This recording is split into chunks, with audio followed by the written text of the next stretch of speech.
Hoy el Señor nos ha inquietado a compartir un tema que nos envuelve a todos. Estamos todos expuestos a esta nueva realidad o nueva cultura en el mundo. Y como iglesia tenemos que prepararnos. Y lo he titulado el siguiente mensaje: la actitud del cristiano frente a la batalla cultural. La actitud del cristiano frente a la batalla cultural. Bueno, tal vez batalla cultural sea un concepto un poquito nuevo para algunos, para otros sí, ya que tienen una idea clara de dónde va el asunto. Pero quiero compartirles una escritura de algo que dijo Jesús en el Evangelio de Mateo, capítulo 24, los versículos 9 en adelante. Jesús en este contexto está hablándole a sus discípulos de lo que iba a pasar antes del fin o las cosas que anunciarían su segunda venida.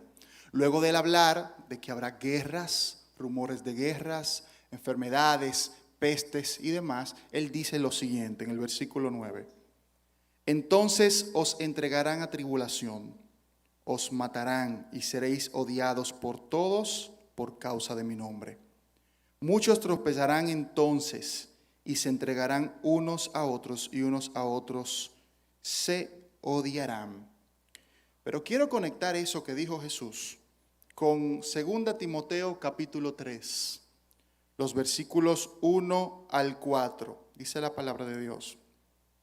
También debes saber esto es Pablo a Timoteo, que en los postreros días vendrán tiempos peligrosos, porque habrán hombres amadores de sí mismos, avaros, vanagloriosos, soberbios, blasfemos, desobedientes a los padres, ingratos, impíos, sin afecto natural, implacables, calumniadores, intemperantes, crueles, desobedientes, aborrecedores de lo bueno, traidores, impetuosos, infatuados, amadores de los deleites más que de Dios.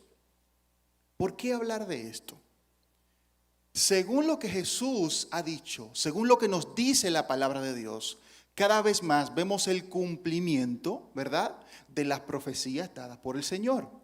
No podemos decir que Cristo viene en tal fecha, nadie lo sabe, pero sí podemos estar atentos a las señales. Amén. Entonces Jesús habló en Mateo 24 de una serie de cambios que viviría el mundo, de crisis, de conflictos, y también luego un cambio cultural, un cambio en las costumbres de la humanidad que al parecer empujaría a que los cristianos, los creyentes, serían perseguidos. El apóstol Pablo, más de 30 años después, habla cómo sería la actitud de esas personas que perseguirían a la iglesia, que estarían en contra del evangelio en los últimos días. Entonces, en ese contexto, quiero que lo tengan muy en mente para que pensemos en lo que vamos a conversar. Estamos cada día más acercándonos a la segunda venida del Señor. ¿Quién sabe eso? ¿Quién está consciente? Cristo viene y viene pronto. No sabemos la fecha, pero sí atentos a las señales. Hoy queremos compartir este tema y le hemos puesto un objetivo. Esto más que solo un mensaje, es un mensaje temático, expositivo. Los predicadores no solemos decir el propósito del mensaje, pero hoy sí se lo quiero decir. Y el objetivo es el siguiente. Y quiero que hagan un ejercicio de lectura, que lo lean en voz alta para que se les fije ese conocimiento.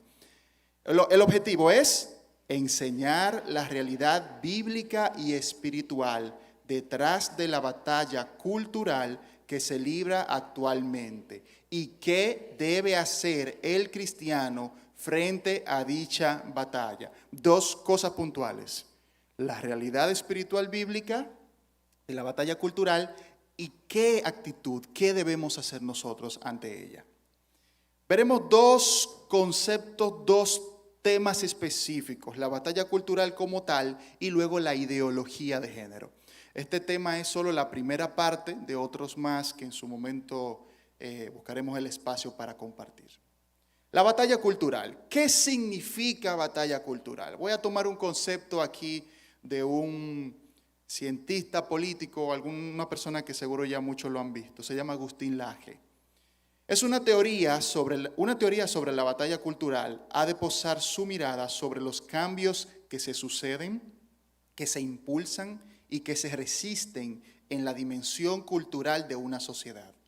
Con ello, debe entenderse los cambios que acontecen en el nivel de lo simbólico, de las costumbres, de los valores, de las tradiciones, de las normas, del lenguaje, los lenguajes, las ideologías. Dos elementos fundamentales quiero resaltar aquí. Cambios que son impulsados por alguien. Alguien está impulsando esos cambios, es lo primero. Y segundo, esos cambios son resistidos por una gran parte de la sociedad que sencillamente no quiere o no está de acuerdo con esos cambios. Ahora, ¿qué trata de cambiar esta batalla cultural? ¿Qué es lo que procura cambiar? Costumbres, valores, tradiciones, lenguaje, ideología, inclusive también la fe, la religión. Entonces, el mundo actual en que vivimos, influenciados, y lo veremos en detalle, por movimientos como la ideología de género, fuertemente campañas a favor del aborto, del feminismo radical, del inclusive, algunos le llaman fanatismo climático o apocalipsis climático o hasta religión climática. Eso no es coincidencia, eso no pasa porque sí, eso tiene un trasfondo y es impulsado por alguien y por algunas personas y vamos a ver cuál es el trasfondo de eso. Pero vamos a la Biblia, porque esta batalla cultural que estamos viviendo, donde se presenta a los niños en las escuelas el concepto de que puedes elegir quién quieres ser, de que abortar está bien, de que todas las prácticas que escuchamos en este mundo de hoy no se dan porque sí, tienen un origen. Y el origen de ello es el pecado, o el pecado en el ser humano, mejor dicho. El pecado tiene consecuencias para la humanidad. Romanos capítulo 3, versículo 23. Por cuanto todos pecaron y están destituidos de la gloria de Dios. Es decir, el ser humano caído, el ser humano pecador que está lejos de Dios, se encuentra en un estado donde no puede relacionarse correctamente con Dios, donde no quiere agradarle, donde no quiere cumplir su voluntad. Ese ser humano que está lejos de Dios entonces crea sus propias ideologías, crea su propia visión de la vida, crea su propia perspectiva, hasta su propia religión inclusive.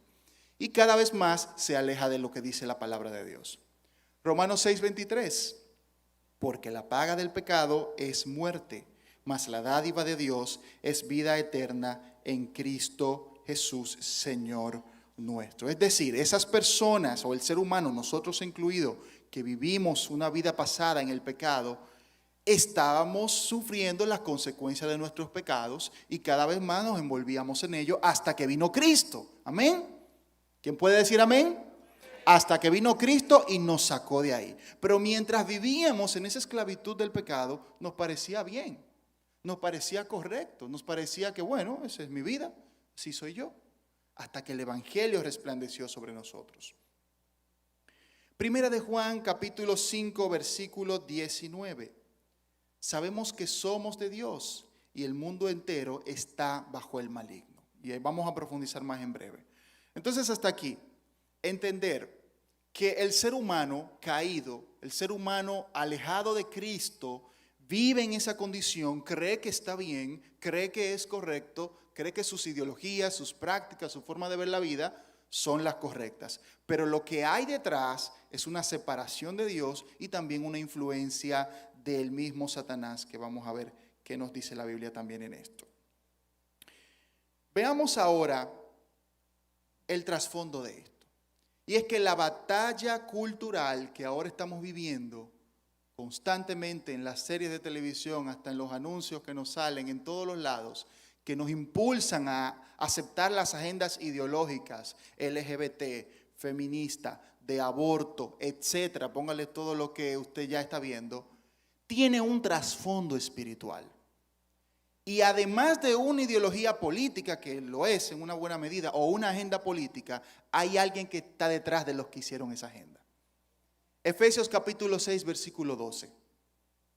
Porque no tenemos lucha contra carne y sangre, sino contra principados, contra potestades, contra los gobernadores de las tinieblas de este siglo, contra huestes espirituales de maldad en las regiones celestes.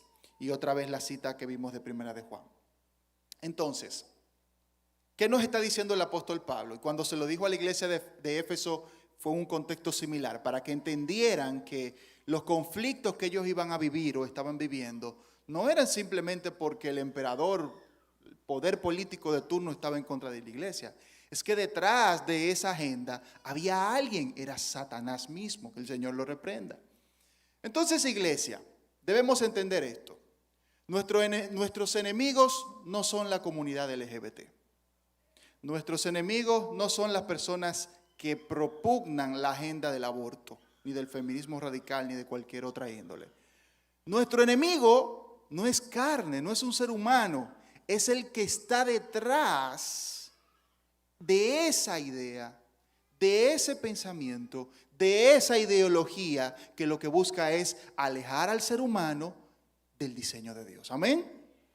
Entonces esto es importante porque podemos sentirnos tentados a desenfocarnos del objetivo, y no es el hecho de que yo vea un síntoma, por ejemplo, una persona que dice que le duele la cabeza, los médicos pueden confirmar esto.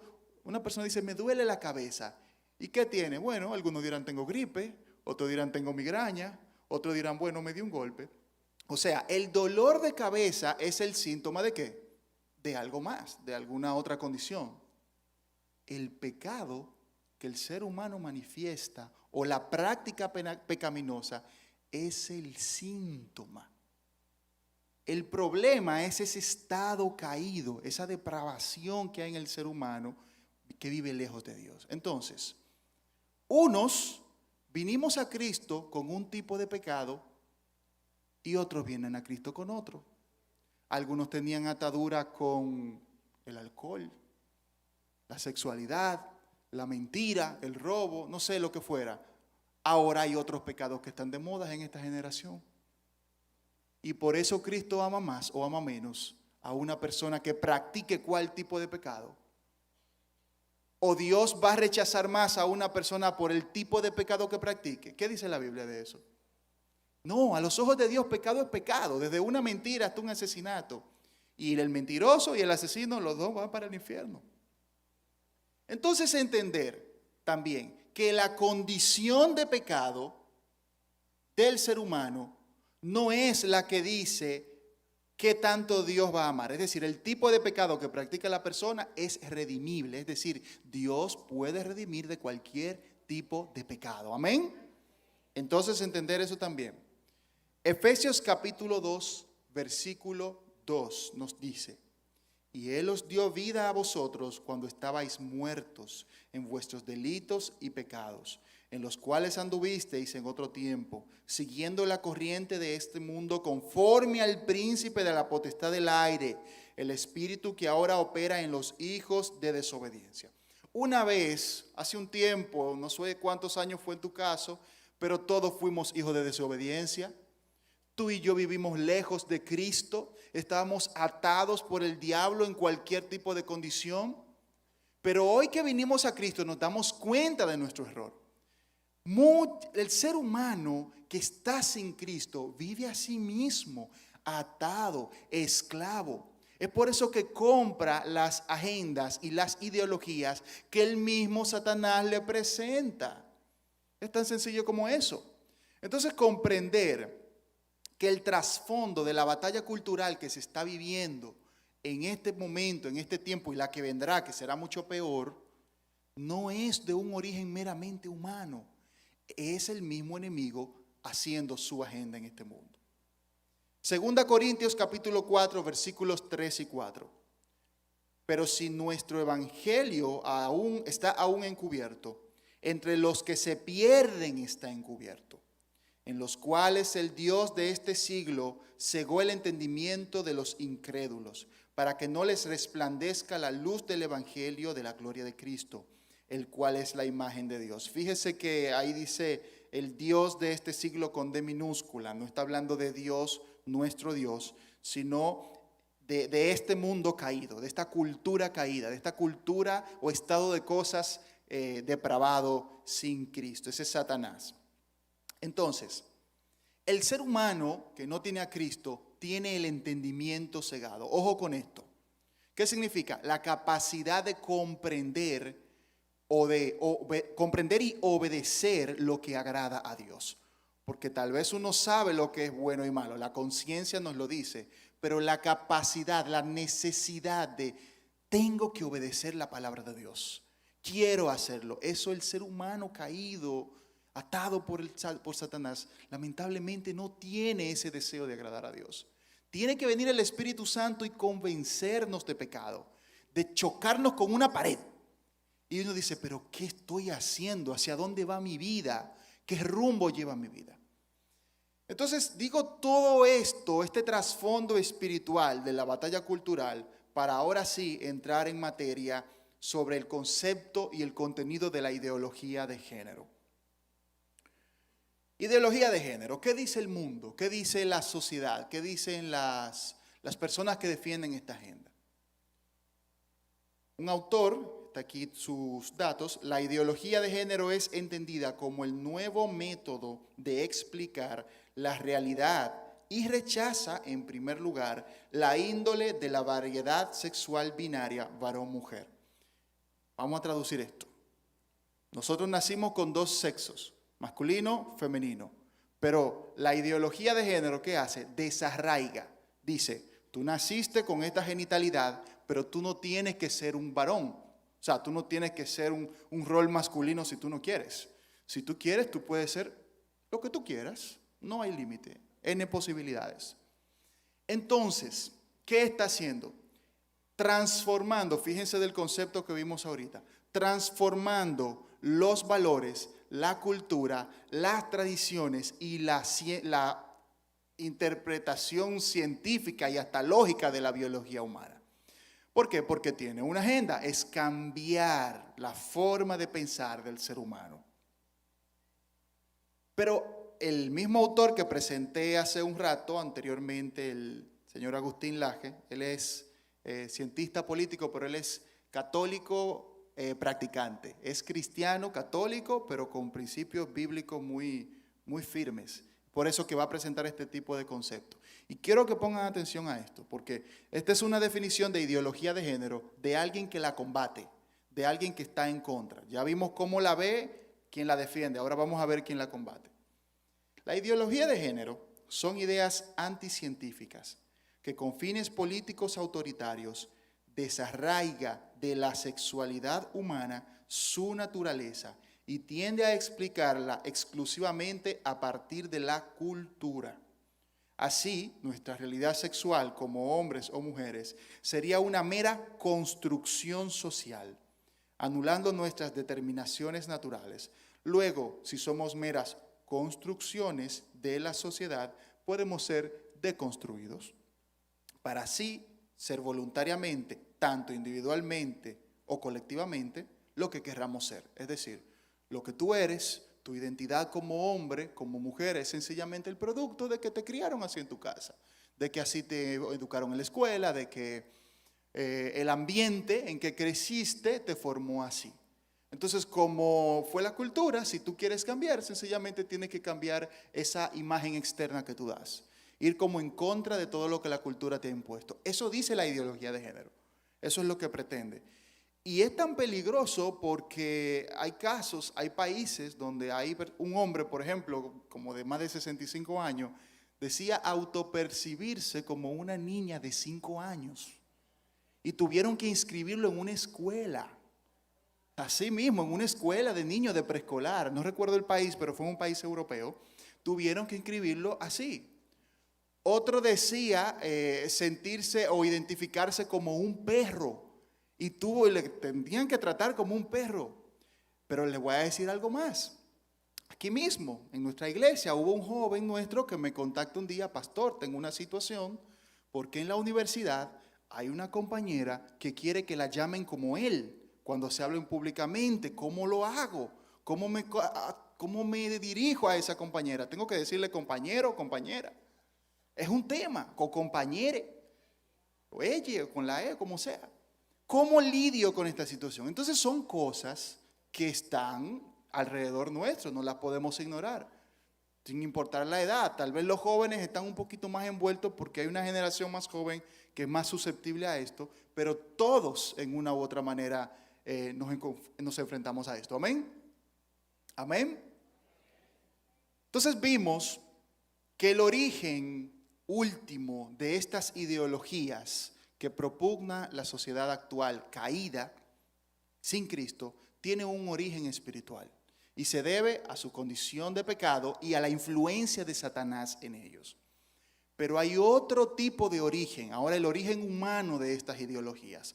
¿Quién la impulsa? ¿Quién la defiende? ¿Y quién a veces hasta sin darnos cuenta nos está vendiendo esta ideología?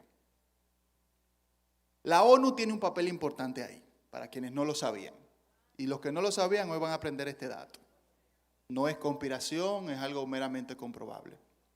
Hay algo que se llama Agenda 2030. ¿Alguno lo ha escuchado? Que son unos objetivos que se plantearon, me parece que fue en 2015 o 16 fue que se hizo la última revisión. Estaban desde antes, pero se actualizaron en el 16. La Organización de las Naciones Unidas ha establecido una agenda para el desarrollo sostenible, la cual se plantea 17 objetivos específicos que deben ser alcanzados por todos los países miembros a más tardar en el año 2030. Dentro de esos 17 objetivos, el quinto plantea lograr la igualdad entre los géneros y empoderar a todas las mujeres y niñas. Dicho objetivo no es más que la destrucción de la identidad de género establecida por Dios como hombre y mujer para establecer cualquier identidad que el individuo sienta ser. Y aquí yo quiero que ustedes se fijen en algo. Esta organización dice la igualdad entre los géneros, pero no dice cuáles son los géneros. No dice que va a ser entre mujeres y hombres, y esto es a propósito, porque esto es un uso del lenguaje que, como paréntesis, les recomiendo que investiguen algo que se llama ventana de Overton. Anoten eso por ahí. Les voy a dejar en una bibliografía, pero anótenlo. Ventana de Overton. Eso les va a enseñar cómo legalizar y hacer que la sociedad acepte algo que es horriblemente malo, como el canibalismo, por ejemplo. Cómo hacer que la sociedad lo acepte como bueno y lo defienda. Paso por paso lo dice. Eso lo creó un filósofo hace un tiempo. Y es exactamente lo que se está haciendo. Ahora, volviendo al punto. Esta organización propugna, defiende la igualdad entre los géneros. Otra vez, no nos va a decir cuáles son los géneros en este concepto. Pero cuando usted se va a lo que hacen, a lo que publican, a sus actividades, verán que la ONU es el principal defensor de la comunidad LGBTQ+, etc. Y de todas las siglas que puedan existir e identidades, y las que constantemente están surgiendo. A la ONU no le interesa defender la igualdad entre hombres y mujeres.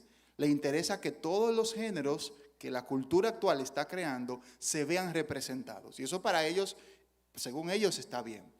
Ahora, el problema es que eso trae consecuencias. Eso implica, por ejemplo, que en una escuela, si un joven, un varón, dice que se autopercibe como niña, él va a querer usar el baño de las chicas y hay que permitírselo. Y que si un chico de 14 años quiere hacer una transición de género o reconversión de género, el Estado, escuche esto, el Estado tiene que pagarle con dinero público del gobierno una operación para que ese niño se vuelva niña. O que la niña entre en una terapia de supresión hormonal antes de la pubertad. A algunos le parecerá como hasta extraño, se volvió loco el pastor, pero vea la noticia de España, vea Europa, vea Estados Unidos, ya esto está muchísimo más avanzado, más cerca de aquí, Argentina, allí mismo, Cuba, que recientemente aprobaron el matrimonio homosexual. Es decir, esta agenda ideológica es para allá que va. Eso es lo que busca, no es otra cosa. Entonces, ¿qué hace? la ONU impone esta agenda ante los países, ante los gobiernos, a las empresas. Todos vemos cómo las empresas tienen ahora el concepto de inclusión, mal llamada inclusión, que es sencillamente poner su bandera arcoíris y poner gente de todos los géneros en su plantilla y en su puesto de liderazgo para venderlo como bueno. Entonces la cultura lo defiende. Ahora, ¿cómo implica eso nuestro país? Y a mí me gusta ser muy respetuoso de las cosas de la política, no somos ni de ningún partido ni de otro, pero nuestro país, al nivel del Estado, del gobierno, de los poderes del Estado, ejecutivo, legislativo, judicial, está siendo seriamente atacado y se le está imponiendo una agenda. Tal vez ellos personalmente no estén de acuerdo con tal cosa porque tendrán valores o uno más que otros, pero se les impone.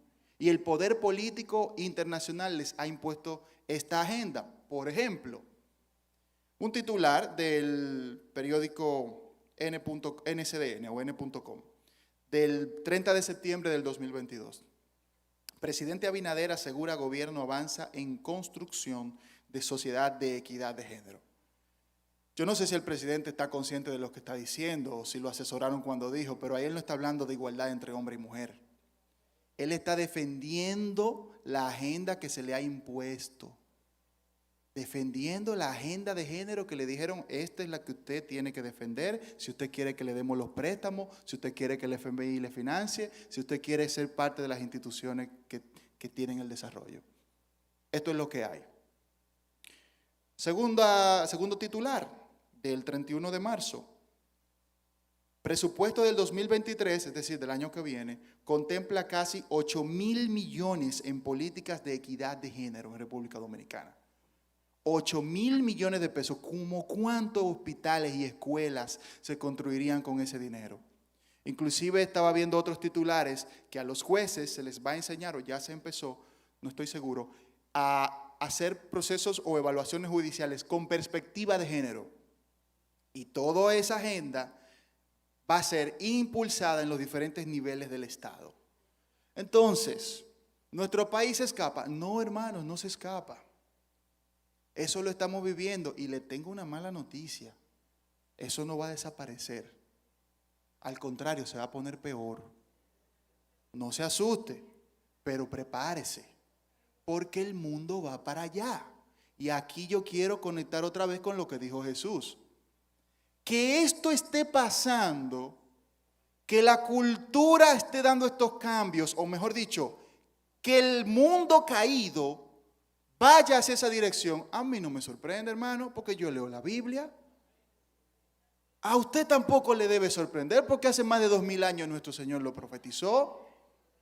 Que a un cristiano lo culpen de homófobo por decir que la homosexualidad es pecado, y si hay alguien que nos está viendo, o alguien aquí, la homosexualidad es pecado, odiamos el pecado, pero no al pecador. Aquí todos los homosexuales, lesbianas, toda la comunidad LGBT es bienvenida y va a ser amado y se le va a predicar a Cristo y va a ser transformado por Cristo. Aquí puede venir cualquier homosexual y en esa puerta le va a decir, bienvenido, venga, siéntese aquí adelante en el mejor banco, porque les amamos. Y queremos su redención, porque no lo queremos ver atados por el pecado en el infierno, no lo queremos ver destruidos. Y la Biblia, Jesús, el Evangelio, no está en contra del homosexual o de cualquier persona con estas situaciones de confusión de identidad de género. Al contrario, los amamos, los queremos y los amamos tanto que le hablamos la verdad, que le decimos lo que está pasando y te decimos, como cualquier tipo de pecado, que yo que vine con una condición a Jesús, un tipo de pecado, tú vienes con otro diferente al mío tal vez, pero los dos podemos ser transformados por Cristo. Entonces que no nos vayan a tergiversar el mensaje, ¿verdad que sí? Entonces, el origen de la agenda es más que meramente en persona, es del enemigo. Pero hay una élite política, económica, que impone esa agenda. Nuestro país asume esa agenda y también nos la impone a nosotros, o nuestras autoridades, mejor dicho. Ahora, gran pregunta. ¿Qué debe hacer el cristiano frente a la ideología de género? Ya sabemos todo eso. Ya sabemos el origen. Ya vemos cuál es la intención. Ya vemos cómo van otros países en el nivel de esa agenda. ¿Qué vamos a hacer nosotros? Hay 7 consejos que les voy a dar hoy. O 7 consejos que nos da la palabra de Dios sobre qué podemos hacer, qué debemos hacer desde ya, desde hoy mismo, en tu casa, con tus hijos, en tu universidad, en tu empresa, en tu trabajo, para enfrentar, y más que enfrentar, afrontar esta realidad que nos ha tocado vivir. Lo primero, defender la imagen de Dios en el hombre y la mujer. Génesis capítulo 1, versículo 26 y 27. Entonces dijo Dios, hagamos al hombre a nuestra imagen conforme a nuestra semejanza. Señoree en los peces del mar, en las aves de los cielos, en las bestias, en toda la tierra y en todo animal que se arrastra sobre la tierra. Y creó Dios al hombre a su imagen, conforme a imagen de Dios lo creó, varón y hembra los creó. ¿Cómo los creó? Ambos, el varón y la hembra, el hombre y la mujer, somos depositarios de la imagen de Dios. El hombre no tiene un chin más de la imagen de Dios que la mujer porque fue hecho primero y la mujer de la costilla. No es así. Ambos traemos innato dentro nuestro la imagen de Dios. Y esa imagen de Dios se refleja en el deseo de crear, por ejemplo, la creatividad, la capacidad de amar, la capacidad de perdonar. Todos esos elementos y atributos morales y espirituales también, la capacidad de comunicarnos con Dios mismo como seres espirituales. Usted no ve un perro orando, usted no ve un perro lleno del Espíritu Santo porque no tiene espíritu. Tal vez tiene algo que se llama como el alma como esencia de la vida, pero no tiene la facilidad, la facultad de conectarse con Dios. El ser humano sí. Entonces, tengamos conciencia de que nuestra imagen es en base a lo que hizo Dios. Tenemos que defenderlo, creerlo, predicarlo, enseñarlo a nuestros hijos. Que yo valgo no por lo que diga la sociedad que valgo como ser humano. Yo valgo porque soy hecho a la imagen de Dios. Y que tú vales no por el color, no por tu ideología, no por tu posición política, sino porque eres hecho a la imagen de Dios.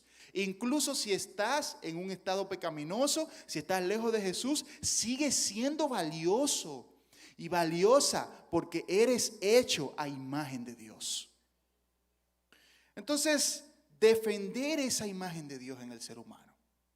Eso implica que si me quieren presentar la teoría evolucionista como origen del ser humano, bueno, yo lamentablemente tengo que decir que no estoy de acuerdo, porque la palabra de Dios me dice lo contrario. No voy a hablar de evidencia científica, pero como cristiano tengo que defender, tengo que hacer apologética, como aprendieron ayer nuestros niños aquí, a defender lo que dice la Biblia sobre la imagen de Dios. Amén. Ese es el primer consejo.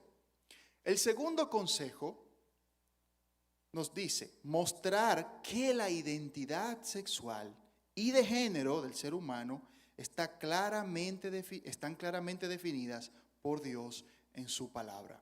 Dios creó varón y hembra. Y ese varón y hembra tienen roles. Se llama hombre y mujer. Un varón no puede tener el rol de una mujer y una hembra no puede tener el rol de un varón, bíblicamente hablando. Aunque social y culturalmente sea aceptado, si eso lo hace una persona, se le llama pecado. Entonces, 1 Pedro capítulo 3, versículo 15. Estad siempre preparados para presentar defensa con mansedumbre y reverencia ante todo aquel que os demande razón de la esperanza que hay en vosotros. Entonces, pastor, si yo estoy en la universidad, en el colegio, en el trabajo, y una compañera quiere que yo lo llame compañero, ¿qué yo debo hacer?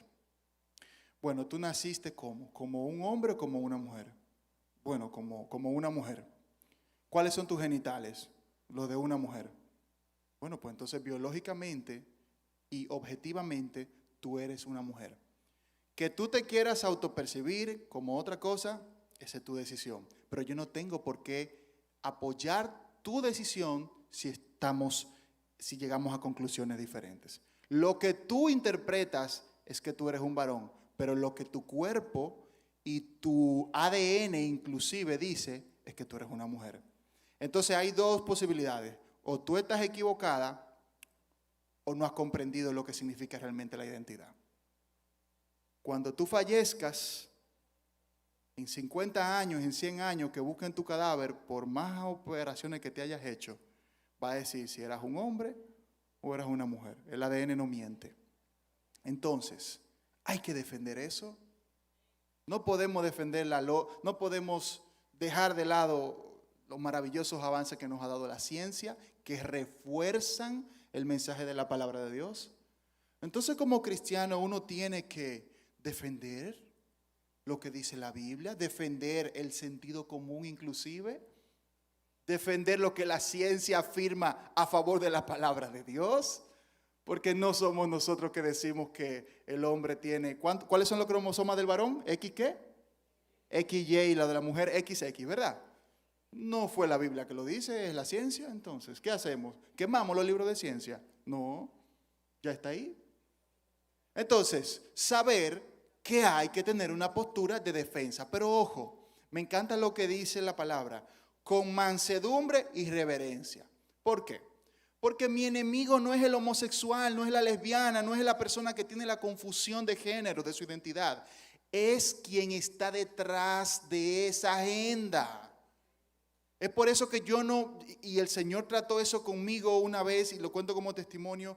Tenía como una aversión así a los homosexuales, como que no lo quería de cerca.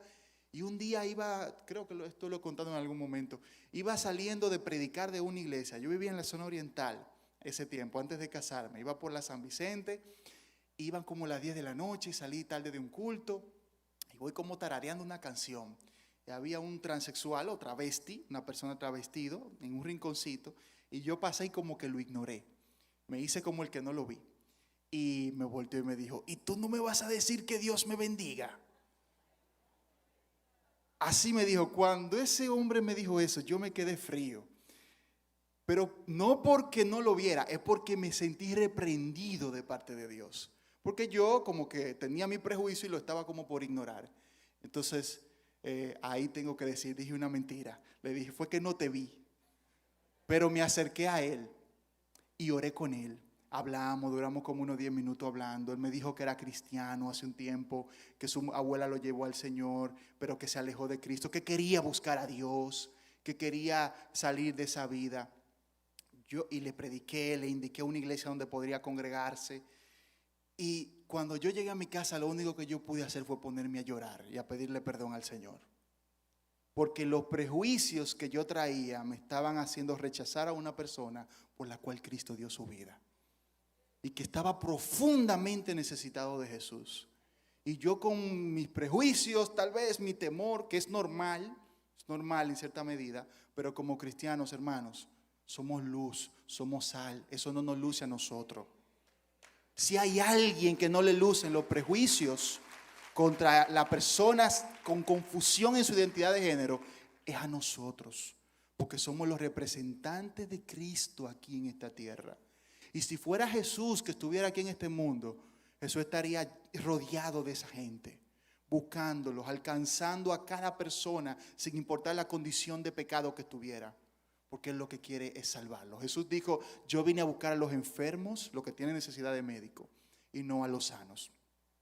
Entonces ya vimos el segundo consejo. Tercer consejo, promover el modelo bíblico del matrimonio, evidenciando que el hombre y la mujer son complementarios el uno del otro, creados para estar juntos y formar un solo ser. Génesis 2:24, por tanto dejará el hombre a su padre y a su madre y se unirá a su mujer y serán una sola carne. Creo que lo primero que podemos hacer aquí es tener un buen hogar, tener un buen matrimonio, ser un buen esposo, ser una buena esposa. enseñar con hechos que se puede ser un buen esposo. Que a los jóvenes que no se han casado, enseñar que se puede creer, que se valore el matrimonio en este tiempo. Hacer una boda bonita, tirarse su foto y subirla por todos los lugares. ¿Saben por qué? Porque el mundo necesita saber que los jóvenes de este tiempo todavía valoran el matrimonio. Y que llegan en integridad a él y que lo defienden. Que lo que el mundo o la agenda ideológica actual llama matrimonio entre el mismo sexo o entre los mismos géneros, no es lo que Dios llama. El matrimonio original es entre un hombre y una mujer. Entonces, y algo importante, no fue un ser humano que se lo inventó, fue Dios mismo. Y la única, puntualmente, el único símil que hace la Biblia entre la relación de Jesús con su iglesia, ¿cuál es? La de un matrimonio, señores. Jesús compara la relación con su iglesia entre la de un esposo y una esposa. Jesús, el Jesús humano que vino aquí a la tierra, nunca se casó, pero se va a casar un día. Está preparando un banquete de bodas allá para nosotros, amén. Entonces, valoremos el matrimonio, defendamos nuestro matrimonio, esforcémonos por ser buenos esposos y esposas y los que aún no lo son, por llegar a ello. Ese fue el tercer consejo. El cuarto consejo: enseñar claramente que las prácticas sexuales consideradas correctas dentro de la comunidad LGBTQ, en este caso es de ideología de género, son pecado a la luz de la Escritura. Mateo 5:13. Vosotros sois la sal de la tierra, pero si la sal se desvanece, ¿con qué será salada? No sirve más para nada, sino para ser echada fuera y hollada por los hombres. Nos toca a nosotros ser la voz profética. Nos toca a nosotros decir que la homosexualidad es pecado, pero que la mentira también es pecado, que el lesbianismo es pecado, pero que el robo también es pecado. Sea lo que sea, la avaricia. Pero los pecados ahora culturalmente aceptados es a la iglesia que le toca decir que dice la Biblia. Porque no somos nosotros que le ponemos las etiquetas, ya lo hizo Dios. Y si Dios lo llama pecado, yo no puedo defenderlo. Entonces, el tema no es tanto que sepamos o no que sea pecado, es cómo lo decimos. Es como que a veces tenemos el temor y la preocupación de que si voy en contra de él o de ella, se va a poner en mi contra, me van a ver como el raro del trabajo, de la oficina, de la universidad. Ese es el costo de la fe. Ser cristiano tiene un costo. No es nada más ser bendecido y venir y a levantar los brazos y gloria a Dios y qué bueno es el Señor. Hay que padecer. Hay una cruz que hay que llevar. Jesús dijo que el que quiere seguirme, tome su cruz cada día, niéguese a sí mismo y sígame. O niéguese a sí mismo y tome su cruz. Pero que en el mundo seremos aborrecidos. Si hay algo que el cristiano debe esperar, hermanos, es el rechazo. ¿Y sabe qué? Está bien que pase. Está bien que nos rechacen. Por ser cristiano. Por defender lo que dice la Biblia. Eso es lo que se supone que debe de pasar. Eso es lo que se supone que debe pasar. Y pienso lo que dijo el Señor y me da tanto sentido cuando Él dijo, en ese día el amor de muchos se enfriará. En aquel día, hablando del final. Y muchos dejarán la fe, muchos se alejarán. Porque me da hasta temor esto, orar y pensar que aquí habemos algunos sentados, pero que si se nos presenta una persecución, una oposición, estaríamos dispuestos a decir, mátenme a mí, acaben conmigo, llévense todo de mi casa, pero yo no voy a negar a Cristo. ¿Qué haríamos nosotros si se nos presenta una persecución extrema? ¿Estaríamos dispuestos a padecer? Tal vez para nosotros es difícil porque no vivimos en una sociedad de persecución contra el cristianismo, pero los cubanos sí lo saben. Los que viven en Asia sí lo saben, en Oriente Medio sí lo saben. Y ya estamos viendo nosotros niveles de persecución, tal vez no física contra nuestra integridad física, pero sí ideológica. Que por tú decir que tú eres cristiano y que tú defiendes el matrimonio y la identidad bíblica del hombre y la mujer, no, ese es el raro, esa es la oveja fea del curso, del trabajo. Y no te invitan a los lugares, no te invitan a ningún lugar y todo el mundo como que voltea la cara cuando tú pases. Duele, pero nos toca. Ahora yo sí sé algo que está en la Biblia. Jesús dijo, en el mundo tendréis aflicción, pero confiad porque yo he vencido al mundo. Y ese mismo Jesús dijo que estaría con nosotros todos los días hasta el fin del mundo. Quinto consejo, presentar efectivamente el evangelio ante la comunidad LGBTQ. Y las siglas que aparezcan. Primera de Juan 6:7. La sangre de Jesucristo su Hijo nos limpia de todo pecado. Si aquí hay alguien que nos está viendo, que está en una práctica de identidad sexual, está aquí o en su casa a través de las redes, debes saber que Cristo te limpia de todo pecado. Tú eres amado por Jesús. Cristo quiere cambiarte, transformarte, no quiere que vivas en el pecado. Y lo que debes hacer es confiar en Jesús. Y su sacrificio te limpia de todo pecado. Entonces, otra vez, nuestro enemigo no es la persona que promueve, que defiende la agenda. Es el que está detrás de esa persona con un ataque espiritual. Y la persona que está atado por el diablo, lo que necesita es ser liberado por Cristo. Entonces tenemos la solución, se llama Jesús. Entonces cuando usted enfrente presión social en su ambiente, en su trabajo o centro de estudio, acérquese de tú a esa persona, predíquele a Cristo, preséntele a Cristo, disipúlele hacia Cristo y ore por esa persona. No es estar en contra del homosexual o la lesbiana, es predicarle a Cristo. No como para destruirlo, que te vas para el infierno y te quedas ahí. Él sabe probablemente que se va para el infierno si sigue en esa práctica de pecado. Es, además de que siente el fuego del infierno, mostrarle que puede salir de ahí. De que ese no es el destino que Dios preparó para él y para ella. Tú y yo tenemos esa misión. Más nadie en este mundo tiene esa misión que no sea la iglesia. Eso nos toca a nosotros. Entonces el quinto consejo fue presentar efectivamente el evangelio a la comunidad LGBTQ. El sexto consejo, procurar la llenura del Espíritu Santo para alcanzar a las personas de esta comunidad. Hechos 1:8. Recibiréis poder cuando haya venido sobre vosotros el Espíritu Santo, y me seréis testigos en Jerusalén, en toda Judea, en Samaria y hasta lo último de la tierra. Tú y yo no podemos cambiar a nadie.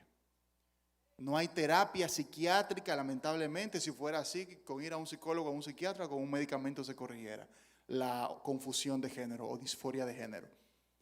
Pero hay alguien que sí cambia, que sí transforma. Ese es el Espíritu Santo de Dios, que toma al ser humano más sucio, más destruido por el pecado, y lo levanta, lo limpia, lo purifica. Y lo que para ti es imposible, para el Espíritu Santo de Dios, no lo es. Entonces no nos falta más teoría, nos falta más de la presencia de Dios. Nos falta más presentar el evangelio con poder, que cuando tú le digas un Cristo te puede cambiar, esa persona se estremezca por el toque del Espíritu Santo. Que cuando tú le digas a una persona que Cristo murió por sus pecados, sea tocado y caiga en llanto bajo el toque del Señor. Es la presencia de Dios que necesitamos, hermanos. Eso es lo imprescindible. Todo lo demás es prescindible, pero la presencia del Espíritu en tu vida y en la mía es imprescindible. ¿Quién puede dar un aplauso al Señor? Aleluya. El séptimo y último consejo que nos da la palabra es, escuche muy bien esto, preparar un equipo de acompañamiento para discipular de manera efectiva a las personas de la comunidad LGBT que se conviertan a Cristo. Mateo 28:19, id y haced discípulos. Voy a poner un caso hipotético. Imagínense que nos estamos entrando, buscando un avivamiento del Señor, estamos orando como efectivamente estamos haciendo, empezamos a predicar y se convierte en 100 homosexuales, lesbianas aquí, personas con condiciones de género. ¿Cómo vamos a ver a esas personas cuando entren aquí? ¿Nos vamos a sentar cerca de ellos o lejos de ellos? ¿Cómo les vamos a ayudar? ¿Con qué herramientas vamos a apoyarlos a ellos a que salgan de su estado caído? ¿Qué vamos a hacer? ¿Le vamos a decir sencillamente cámbiate de ropa y ya? ¿O vamos a usar alguna herramienta, algún elemento, alguna preparación, algún proceso para ayudar al pecador? Tengo que decirlo, el primero que tiene que hacer esto soy yo como pastor, y los pastores tenemos que prepararnos, por lo cual efectivamente lo estoy haciendo. Y tenemos una responsabilidad de enseñar a la iglesia a estar equipados, porque yo no me voy a preparar cuando se convierta la persona en la condición de confusión de género. Yo me voy a preparar antes para que cuando se convierta o cuando yo lo traiga a Cristo o le predique y se convierta, poder ayudarle.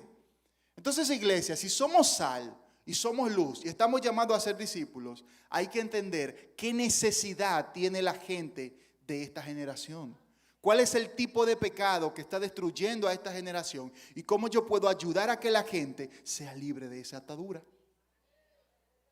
Pero no podemos esperar que todo el trabajo va a ser de los líderes o de los pastores nada más, o de los maestros.